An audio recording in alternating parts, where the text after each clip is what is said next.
গাজীপুরের কাপাসিয়ায় সাম্প্রতিক এক চাঞ্চল্যকর ঘটনায় একই পরিবারের ৫ জনকে গলা কেটে হত্যা করার খবর পাওয়া গেছে।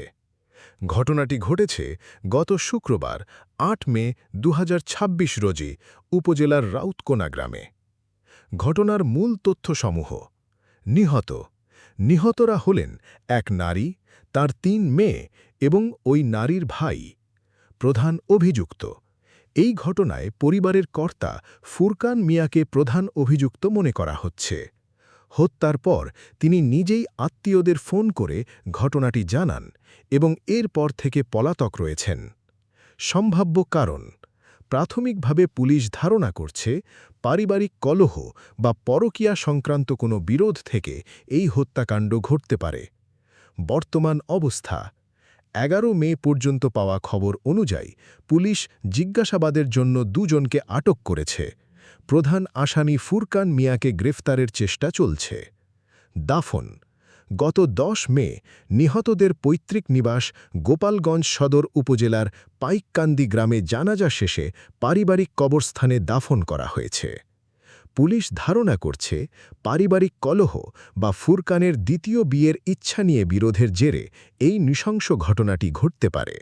মামলা ও প্রধান আসামি: এই হত্যাকাণ্ডে নিহত শারমিন আক্তারের স্বামী ফুরকান মিয়াকে প্রধান আসামি করে কাপাসিয়া থানায় একটি মামলা দায়ের করা হয়েছে। নিহত শারমিন আক্তারের বাবা শাহাদাত মোল্লা বাদী হয়ে গত শনিবার রাতে এই মামলাটি দায়ের করেন। অভিযুক্তের অবস্থা: প্রধান অভিযুক্ত ফুরকান মিয়া এখনও পলাতক।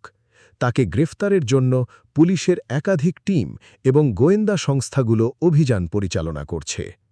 তদন্ত ও ময়নাতদন্ত রিপোর্ট: মৃত্যুর ধরন: ১১ মে প্রকাশিত ফরেনসিক রিপোর্ট অনুযায়ী ৪ জনের মধ্যে ৪ জনকে গলা কেটে হত্যা করা হয়েছে এবং সবচেয়ে ছোট শিশুকে শ্বাসরোধ করে হত্যা করা হয়েছে।